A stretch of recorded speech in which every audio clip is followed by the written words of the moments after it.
At Federal, we have products for every season and every pursuit. Our passionate and dedicated teams design, build, and deliver the world's best American-made ammunition, whether you're hunting, target shooting, or defending yourself and family. Our pride and hard work can be found in every box, ammo can, or bottle of ammunition. For us, it's always in season. It's Federal season. Welcome to Federal Ammunition's podcast. It's Federal season. I'm Janis Putelis of MeatEater, and today I am hosting my second episode of It's Federal season, along with special guest Sean Weaver. Brian Kelvington has dubbed him MeatEater's Duck Dynamo. I don't even know exactly what dynamo means, Sean, but can you give me a little short introduction and tell me why you would be MeatEater's Duck Dynamo? Well, I don't exactly know what a dynamo is, but I like it. I'll take it. Sounds good. Yeah, I guess the reason I would be MeatEater's Duck Dynamo is that while you guys are all chasing big game, I'm chasing ducks the whole time. Yeah, Pretty you much. used to have a counterpart that also did exactly that. His name's Max Barta, but he has recently killed an antelope. And I told him he ought to be careful with that because you were gonna kick him out of the duck club. Yeah, oh yeah. Now he's venturing into new grounds, and can't believe Max gave up premium duck hunting time. Go shoot a pronghorn. That's all right. Fills And the freezer. he's even got a premium duck hunting dog. Oh yeah, like a hunt test dog that he put in hundreds of hours into. Yep. But Max is more a goose guy anyway, right? Like he really likes that late season honker stuff. Oh, well, maybe I should call him into this room and let you off the hook, and he can talk about late season. Because that's specifically what we're going to talk about, because it's December 8th, I believe is what day's the day that this episode is first available. And so, yeah, would you say that already counts as late season ducks, Sean? For sure. I mean, it depends where you're at, right? A guy in Louisiana or Texas might not quite call that late season. He might call that more like his mid season. But for most of the country, that's the late season, especially us in, Montana, the Dakotas, etc. Mm-hmm. Yeah. Yeah. Right. But at that even point, though it's late season, it could be some of the best season, right? Yeah, I mean, ultimately you're catching birds moving into their wintering grounds, right? So, I mean, in Montana, it might be birds using rivers and hot springs. Farther south, places like Texas, Louisiana, even California. Over to the east, it'd be maybe Georgia or North Carolina. Ultimately, at that time of year, that first week of December, you're catching birds moving into their wintering grounds where they're going to spend the next month and a half, 2 months. Yeah. Yeah. So I would call it late season because you're hunting wintering waterfowl, right? Got it. All right. Before we get into the real nitty gritty of this podcast, I just want to set it up a little bit. Even though Sean lost a buddy to like maybe 2 or 3 days of antelope hunting, and Max is maybe becoming a little bit more of a generalist, like Stephen Rennell and myself, this just shows you that Sean Weaver is nothing of such. Sean Weaver is specifically a waterfowler to the core. His skeleton is actually made of feathers. But hold on, are you now? I didn't know that you guys like kind of split the group of waterfowlers up between ducks and geese. So are you going to say you lean more towards one towards the other, or are you just a waterfowler, or are you a waterfowler but really a duck guy? Yeah, you do split it. I would say I'm a waterfowler because I do like hunting geese, and I do like especially hunting snow geese. But ultimately, if I had only like one waterfowl to kill to hunt the rest of my life, it would be a duck. It would not be a goose. And Max would pick geese. I do think most waterfowlers like categorize themselves into they're a duck guy or a goose guy. A lot of that's just the hunting is so different, right? If you're hunting ducks, your spreads, your locations are just much different than, say, a cornfield for geese, hit blind hunting type hunting. Well, unfortunately, this is not like a 10-volume podcast on waterfowling. So I think since you've identified yourself as a ducker, we should stay the course there and do that. And for you listening, those of you listening at home, if you're thinking like, why is Janis asking such elemental questions about duck hunting? It's because I am truly a beginner. I've shot a few ducks in my days. I actually went duck hunting with Sean. Was that last year or was it already 2 years ago?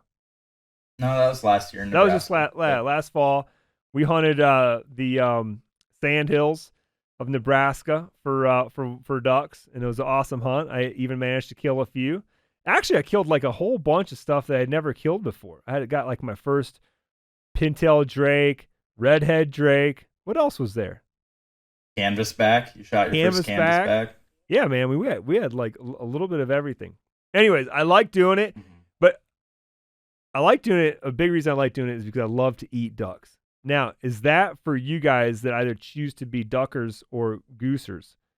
Does the edibility of either of the two make that decision? That's fair. I would say that's a good question. I would say that there are duck hunters who choose to be duck hunters because of eating duck, but I would not say there's goose hunters who choose to be goose hunters to eat goose, right? Like duck is definitely the superior meat, especially if you're talking duck versus Canada goose. Now, snow goose is pretty.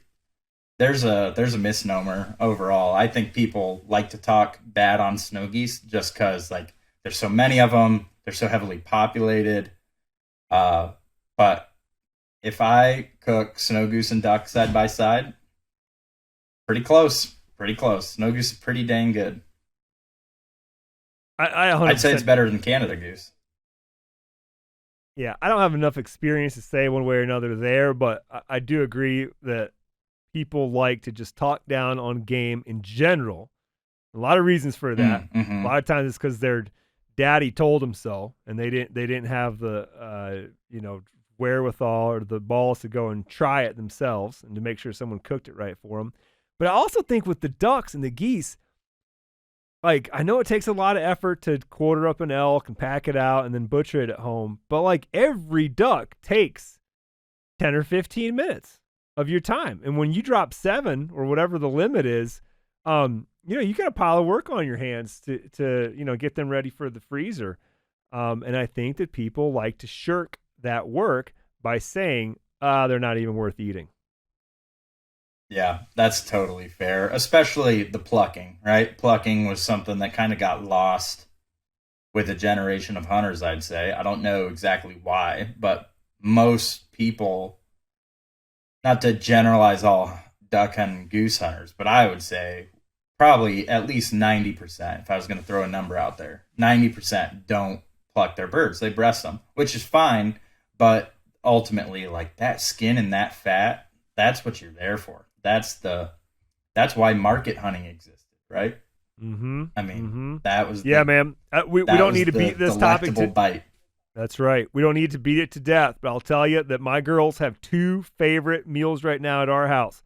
One is the heart of any big game animal, and 2 are mallard breasts with the skin on, hopefully with the little leg attached, and simply cooked into cast iron skillet, get that, skin crispy.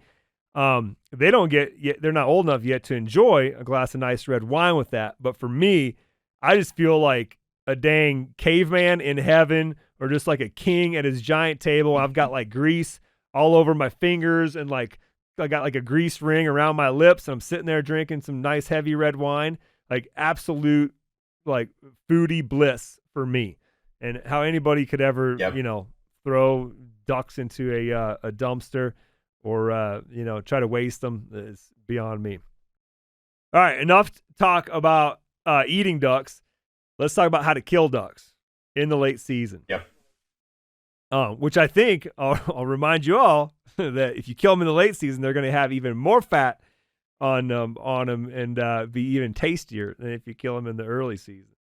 But tell me, like, I guess to start off, we know it's late season. You're hunting them in their wintering grounds. What would you say is like the biggest difference between, say, hunting them in October and then the late season starting in December? Yeah, that's a good question. I would say a lot of the time that September, October, November range, even maybe the very first week of December, 2 weeks, you're still catching ducks on their way to places. So you're catching migratory birds. You're catching birds coming into a lake or flooded timber or a rice field. They're new birds. They haven't seen your decoys spread. They haven't adjusted to the area. They don't know what's safe or not safe yet. But as that winter expands and like the longer those birds spend in an area, the more they get it dialed. They figure out the cornfield that is a farmer that doesn't allow hunting. They figure out where the refuge is in flooded timber. They figure out where the refuge is in a bunch of rice fields, what have you, right? They find those safety zones. And as they do, that's when it gets so much harder to kill them. It's when it's just so much harder to get on those fresh birds with fresh eyes. Or even if it's not a problem of them finding a place they're safe, right? They just see the same decoy spreads in the same places over and over. They get really stubborn and wary. And so overall, wintering birds, like it's a sometimes it can be a harder ask, but like higher reward, right? If you find how to kill them. Okay, so let's break that down. First, how then do you tackle the problem that the birds are wanting to hang out where there is no hunting? Like, are you pounding on doors to get access to that, or how do you get around that? I think doing anything outside of the norm, outside of what the routine of hunters is always a easy, instant benefit. I'll give an example. Last year, we're in Arkansas, and we hunt the morning in public timber, and there's a hard stop at noon. You have to be off the public timber, quitting hunting by noon. About 11:58, this is no joke, about 11:58, all of a sudden those ducks that have spent all morning on this refuge start lifting up and filtering back into the timber. And by 12:10, 12:15, that timber is coated in mallards. It's a constant wave of ducks coming into those trees. They knew when the hunters were gone. Mm-hmm. And overall, like, what's kind of the typical example of duck hunters everywhere you go? It's Saturday morning and Sunday morning, and they go hunt from shooting light till 9:30, 10 a.m., maybe even 11. But then ultimately they leave and they go about their Saturday honeydews, or they go to a college football game or what have you.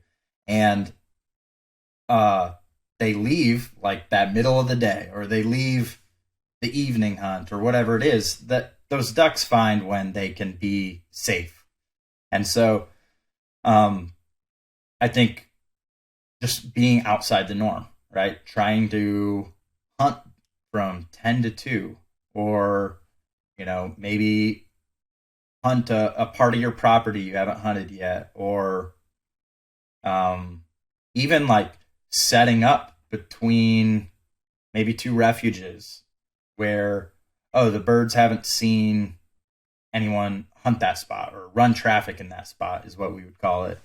Like just trying to be out of the box is for sure, to me, like the number one way to get on those stale, stubborn birds that are in a groove.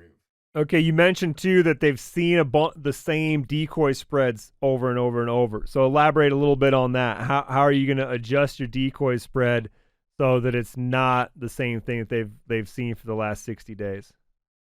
Yeah, that's a good one. I'll use an example of goose hunting in Iowa way back when.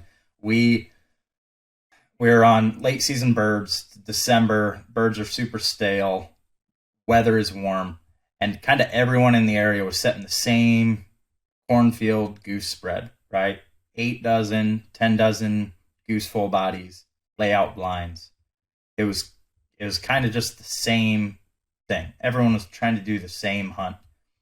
And we went out of the box. We set, Holly, I don't know what it ended up being, but it was almost 500 goose decoys that day. And we hid in a ditch, like a drain tile ditch where runoff had cut a hole out. And so we were kind of almost in the ground, right?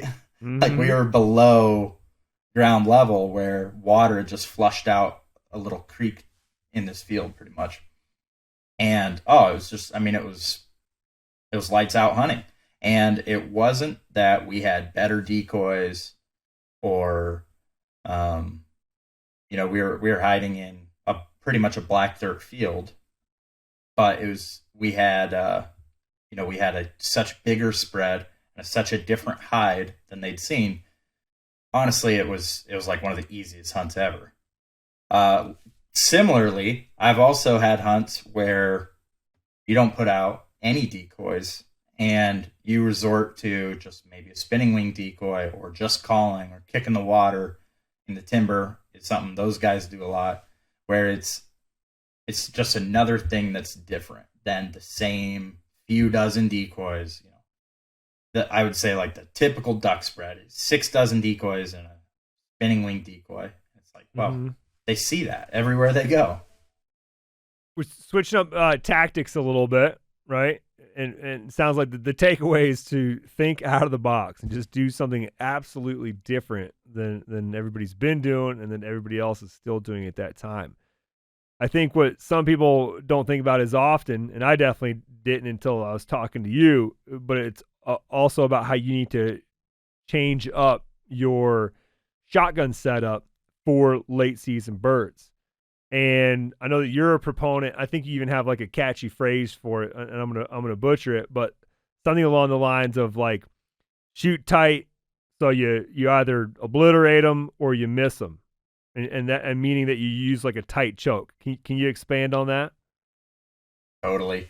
It's the aim small, miss small mentality for me, where I would rather cleanly miss a bird or cleanly kill a bird rather than be in that middle ground of getting maybe 1 or 2 pellets in a bird. Mm-hmm. There's a lot of studies that have been done that show, it's shaky for sure, the data, but anywhere from on the low end 15% to on the high end 40% wounded hunter wound loss in waterfowl. Just to clearly define that hunter wound loss, that's birds that are shot at, probably wounded, probably gonna die, but not recovered by the hunter. Right. So, for example, if we kill 10 million birds in the United States or in the continent a year, the estimates would be anywhere from then 1.5 to 4 million go wounded and die somewhere else. Hey. And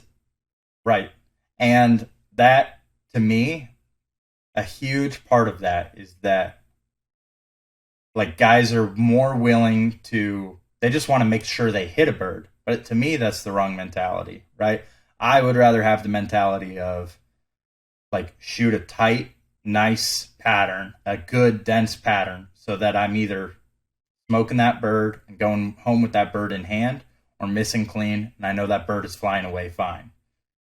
Because there's, you see it a lot, that sneaky bird where you shoot at it, you don't think you hit it, especially if you're shooting a wide choke, right, like an improved cylinder choke. You'll see that bird fly away acting fine, but if you watch it long enough, 200, 300 yards out, all of a sudden, boom, it falls. And they kind of look like they're sailing almost, or like coasting, and they're just dropping elevation, and then finally you're like, that bird, when he landed, it didn't look like he landed like it normally would. Right, that was a big splash when that bird landed. Yeah. That's why I'm a big proponent, like I'm a big advocate for shooting a tight choke and a tight pattern. And then ultimately part of that can be shooting a tight wad as well. Okay, well, let's break it down. What is a tight choke? Okay, so there's different kinds of chokes. There's constriction chokes and there's wad stripping chokes. Depending on the shell you shoot, changes what choke you use. But ultimately, right, there's all these aftermarket choke options now. Okay, well, all of us here shoot Federal's Black Cloud or Federal's Bismuth line, right? So could you use the same choke for that? For both of those? Right, correct. Yep. And so, for example, there's a choke specifically designed and made for shooting Federal Black Cloud. And that's going to be a tighter choke. Like on top, it's going to be a tighter choke than your stock improved cylinder. And it's been patterned and designed with the load you're shooting, the Federal Black Cloud or the Federal But Bismuth. is it similar to in constriction to an improved cylinder, or would it more be like a I don't know, modified or something? I would personally advocate for shooting the tightest constriction you're comfortable with and that you'll practice with. For me, I shoot a long range Carlson Black Cloud tube that would be almost like shooting a full. Not quite, really? but like, yeah. It's the safest choke that you can shoot steel through. That's like it's pretty much a steel full. Okay. Yeah. Interesting. And so mega. I thought you were going to say like everything, but not a full. But you're saying like if you can shoot, you ought to be shooting a full choke. Yeah, I mean, some people just might not spend enough time behind the gun to shoot that, right? But overall, I would say shoot the tightest pattern that you can make yourself be comfortable shooting. Another like benefit you see with that, right, is when you end up with a bird in your decoys on the water that is wounded. And I've seen it happen just way too many times where that bird looks real unhealthy, looks like it's gonna, die right there. But then the dog goes out to get it and that bird dives and it's gone forever. No one ever sees it again. You have a real nice tight choke. Like you can thread that needle through your decoys and put a water swat on that bird and that bird's in hand, just way that much easier. But to get back to the choke and the wad system, right? Shoot the tightest choke that you can, like that you're comfortable with for your shooting ability. Practice with it in the summer. That like, it sounds dorky, but put that tight choke in when you're going to the range in the summer. Shoot sporting clays, shoot clays coming at you. Right? Rather than just like the low flyer pheasant getting up. Practice that real world duck hunting environment. Don't go shoot a real loose skeet choke and then expect yourself to be really good with a modified or full come hunting season. Right. Yeah. But so talk to me more about the choke wad combo. You're saying you shoot one that's made specifically for Federal's Black Cloud, but I don't think any of the chokes that I've ever used shooting Black Cloud were specific Black Cloud chokes. So are they all like, can you shoot Black Cloud with any choke, but just some will work better? Or are there some chokes that you don't want to use when you're shooting Black Cloud? Yeah, so this is a great conversation to get into because Black Cloud has what's called the flight control wad in it. Originally, that wad in its first rendition, you couldn't shoot through a wad stripping choke. So there are certain chokes you couldn't shoot it through. Now, Black Cloud and the Bismuth have this 2.0 wad. That can be shot through these wad stripping chokes. It can be shot safely through all chokes. And so, granted, like the Black Cloud version version choke has like been designed and patterned for shooting that specific load. But ultimately, you go pick up any aftermarket tight tube, you can run federal black cloud through it now. To talk specifically about that wad, that is, I've been shooting black cloud since 2014, and that wad is the reason, like very specifically for me, is I want when those BBs come out the end of that barrel, I want it to be a super tight, dense shot string. Traditional wads open up from the front, right? And they open like a leaf, or they open like a bullet, frankly. Yeah, but, a bullet that's encountered something that's peeling back, right? Yeah. Right. But that flight control wad opens like this. And so it pulls back almost like a parachute behind a drag car is how it would like look in your head. Mm-hmm. And so instead of having this motion with the BBs where it sprays and opens, you have instead just that wad getting pulled away from the BBs. And almost it's like throwing a knuckleball with those BBs, right? They just continue in this clump forward. And you notice when you are finishing ducks on the water, right? If you have a cripple in the decoys and you go to finish that bird with a tight choke and black cloud or the bismuth, you have this just incredibly tight, cohesive unit of BBs on that bird. And you don't have all these flyers. You don't have like this super long shot string that seems to run forever. You don't feel like you're shooting all your decoys. Like you just have this nice, clean, you have this clean area of like, this is going to kill something. Anything outside of this, is going to fly away safe. And it just makes you feel better about like when you're shooting at birds. If you're shooting a nice tight choke and flight control wad and dense BB pattern, let's say like in bismuth, the 4-shot, right? You know that if you shot clean on that bird, like you were on target, that bird is going to fall dead with a tight choke, tight wad, and dense pattern with the right shot size.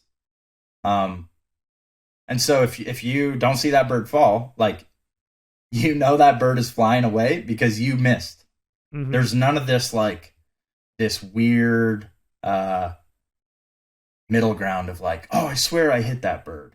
Oh, I must have hit that bird. I don't know how that bird's still flying. Like that kind of goes out the window. All that like weird mental area. Well, you're going to see me missing a lot more birds this year, Sean, because I'm going to switch it up and go to a tighter choke because I don't even know if I was shooting an improved cylinder. I was probably just shooting a cylinder, and I felt like I hit every duck that flew by me. And I probably did, and I probably had a lot of lost ones. But I'm gonna up my game for this year. Oh, we're gonna hunt together. Yeah. Or we probably actually, when this airs, we're gonna have just finished hunting. So I'm gonna go ahead and tell you now, I shot really well. I shot really well with those tighter chokes. All right, so when you covered chokes, I never knew that a wad can make so much difference in in how the pattern behaves. But what about the shot itself? Are you adjusting that at all, going from early, mid to the late season? Like the shot size or what the shot is made of? I am, but not a ton, right? So, and this is kind of more out of, for me, just simplicity of what I order, right? Knowing like not always scrounge around for where's a box of 6s or where's a box of triple Bs. Like I don't want to really have this super wide range. If people want to do their own research on shot size and what's the appropriate shot sizes for the appropriate birds at certain distances, I would encourage everyone to look up Tom Roster, TOMROSTER. This guy has done more research on shot size and lethality with steel shot than any other person. Stuff's great. So I shoot the bismuth for geese, because you can shoot that kind of a smaller pellet size, but still get the additional density and energy carrying in that pellet than steel. For example, I don't know how the exact numbers work, but let's say you're shooting 3-shot bismuth might be the equivalent of shooting 1-shot steel. So you get that tighter density of pattern, right? There's more pellets there, but still that equivalent killing power. Personally, I've only been shooting the bismuth like for geese. Like I like shooting the bismuth for geese. For ducks, I'm shooting the black cloud most of the time. And I pretty much am always shooting the 2s or the 3s. For early season, I'll shoot. Yeah, for early season, I'll shoot 4s, right, on teal and wood ducks. But ultimately, I get through most my season. Shooting the 3-inch bismuth number 3s, and then the 3-inch black cloud number 2s and 3s. That covers most of my year. A little bit of number 4s for earlier in the year, but you can really cover everything from October all the way through January with those loads. I will say that I try to shoot the same speed shells most of the year. I'm not switching from lead on pheasants that's real slow at, let's say 1,300 feet per second, and then shooting some like super high velocity 1,600 feet per second load on snow geese. I'm trying to keep it pretty simple, so I always know what my leads are like, always know kind of where I'm missing, where I'm shooting. That 1,450 feet per second that you have in the bismuth, and if it's not 1,450, it's really close on the black cloud 1 1/4 load. It's like Barry in the same ballpark. That's the same speed load. I like the simple approach to that, because I feel like anytime the 2 or 3 duck hunts and upland bird hunts I do a year, it's a thing. Every time I go into like where I store my ammo, and I'm like, what am I supposed to have? I think it's 6s. I don't have those. I wonder if I can shoot 4s. Better call Sean and see if I can shoot 4s, and it's nice to know that I could just have one. And especially if you're shooting steel, you could go anywhere and hunt anything and be legal, which is another big thing. Is there's nothing worse than all of a sudden seeing some pheasants nearby, or hunting pheasants and seeing some ducks nearby and not being able to go shoot them because you have lead on you or you don't have steel on you. Yeah, and that's the beauty of like all this non-toxic shot technology development, right? The bismuths and the tungstens, like knowing that you're legal regardless. But yeah, I mean, 3-inch 3 black cloud steel, man, you can do a lot of damage for most of your year with that load. I mean, that everything from October ducks all the way through January. If you're decoying them right and shooting a nice tight pattern and choke, like, it's hard to argue with. All right, what else you got? Anything else you got that you feel like a hot tip for the late season duck hunter that we didn't cover off on? Yeah, get away from your decoys. Like, be willing to step back a little bit and like make sure you're far enough away that you're hid. I would much rather shoot at a nice, like, tight decoy duck hovering over the decoys, but that shot might be 35 yards, rather than be too close to my decoys and be flaring birds and shooting at birds going away, right? That longer shot at 35, 40 yards, if that bird is feet down hovering, that's just a cleaner shot and an easier shot regardless, no matter what. Sure, we all love to have them at that 10, 15 yards, right in our face. But sometimes that's just not going to happen, especially with late season, stale, wintering ducks. So be willing to get away from the decoy spread. I like it because, yeah, I've been there plenty of times to see them flaring, and I feel like when they flare, my hit ratio goes way down. Right. And even if your hit ratio is not going way down, it's like because you might be just sneaking in the old Texas heart shot as it's flying away, you know? That's where that wound loss can come from. All right. Well, Sean, thank you for joining me. And that's going to wrap up this episode of It's Federal Season podcast. That was Sean Weaver from MeatEater. And you can check out Sean's show on the MeatEater YouTube channel called Duck Lore. I'm going to be in another one this upcoming season. We're going to go hunt a undisclosed location in Montana. As the new year begins, there's some changes coming to the It's Federal Season podcast. Federal will have great guests to continue the entertaining and informative content, and will add some audience participation where we ask you to send us questions on ammunition you want answered. Have a great holiday season, and we'll be back in the new year for more It's Federal Season. And if you haven't figured it out yet, Dynamo is a extremely enthusiastic person. So good job, Sean. You fit the bill. Good boy. It's a season with no beginning or end. With bonds so strong, not weather or age or thousands of miles keep us from it.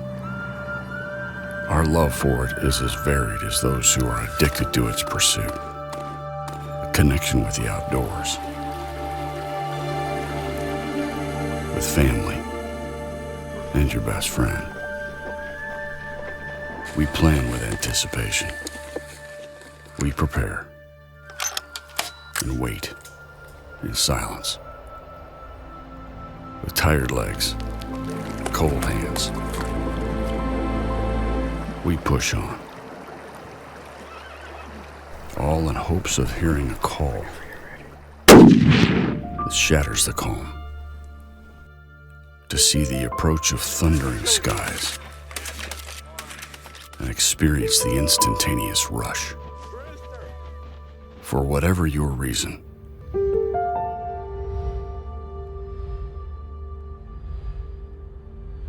this is our season.